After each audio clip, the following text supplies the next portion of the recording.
The Courting by Meinekeime, Chapter 15. A shopping trip with a twist. Harry's point of view. Neville, how long do you want to take in there? I asked my best friend that seemed to have himself flushed down the toilet.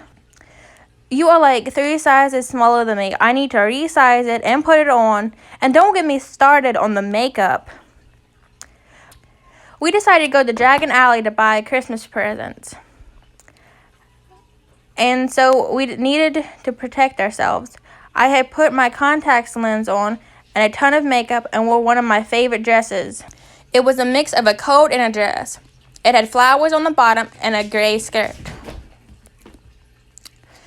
I looked like a different person. Nobody would recognize us. Neville finally stepped out of the bathroom and came over to me. I needed to giggle a little because I've never seen him in girly clothing, only in the Hogwarts uniform or a suit. He wore a dress of mine. It had a white top and a dark, high-waisted skirt. To perfect all looks, we wore high-heel boots, and Neville seemed really uncomfortable. Did you charm your voice? I asked while doing that. Yes. I was startled by the feminine voice coming out of his mouth.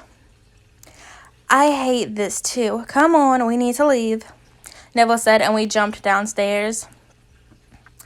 It was still dark, so we decided to fly. I needed to train my wings, and Neville took the broom. I had mastered the cutting and fixing spells, so I didn't need to wear special dresses when I took my wings out. Boys, wait! Father screamed. He came running over and gave us both a purse. You left them on the table, Harry. Stay near, Neville. Don't talk to strangers. Act as if you were really a girl. I stopped Father's rant. Yes, Father, it's okay. It's just a shopping trip. Nothing will happen. I calmed him down. We took the purses and left the mansion. Flying was tiring, but also one of the best feelings in the world. We needed to stay above the clouds so we wouldn't be seen, but the atmosphere was great. We landed in front of the leaky cauldron, and I fixed my clothing. Tom didn't recognize us. That was a good sign. We presented him our wands, and he led us into the alley. So, where do you want to go? Neville asked. I thought about the familiar shops in Nocturne Alley. The herb shop is also there, then the owl shop in Dragon Alley. And the rest we can decide later. Neville nodded, and we strolled down to our first destination. I wanted to buy Hagrid a new cage, even though she spends most of her free time out. When we travel, I didn't want to put her into her old, disgusting cage that was too small for her. We entered the owl shop and looked around. Hello there, young ladies. Can I help you? A young man approached us. We are searching for cages, I said. They are at the other end of the aisle. Just call when you need help, he said, and left to help another customer and found what we were looking for. It was a big cage. It had a self-cleaning charm on it and a water tank and a food bowl. But it was pricey, 50 galleons. I decided to take it.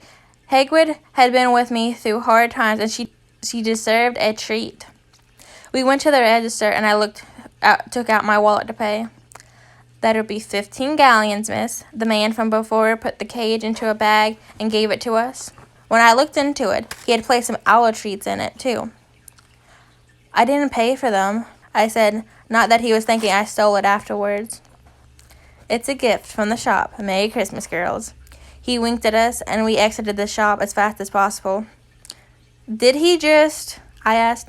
Yep, he hit on you. You should have put a ring on, like me, Neville explained as he held out his hand, and on his ring finger he had a gold band with a red stone on it.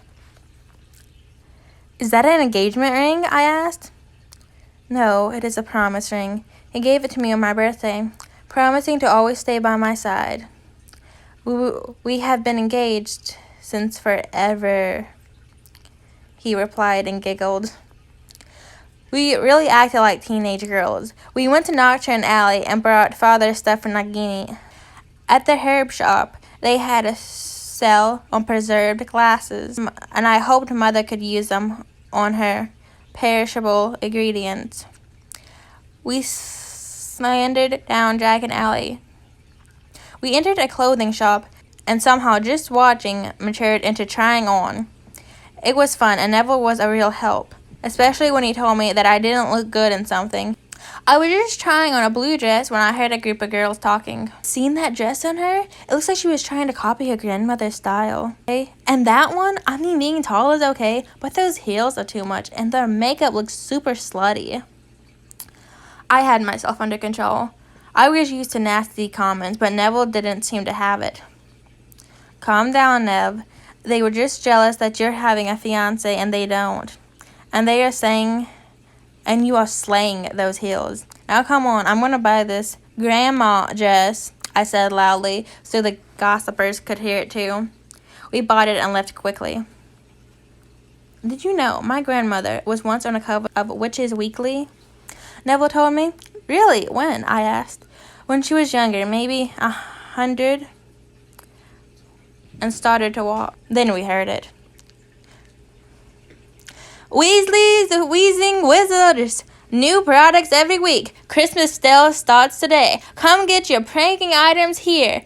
By the kings of pranks. I looked Neville in the eye, and we ran into the shop. We entered and were surprised by the colorful inside.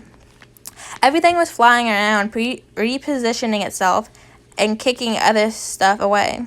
A blue ball was flying directly at us. I caught it with my hand. What is that? I asked.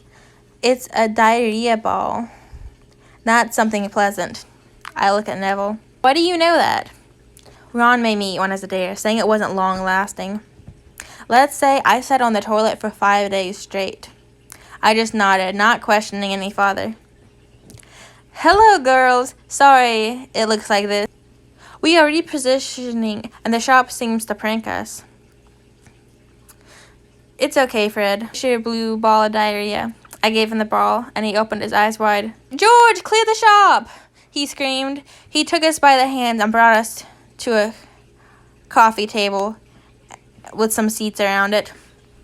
Sit down, he said as we let ourselves sink into the chairs.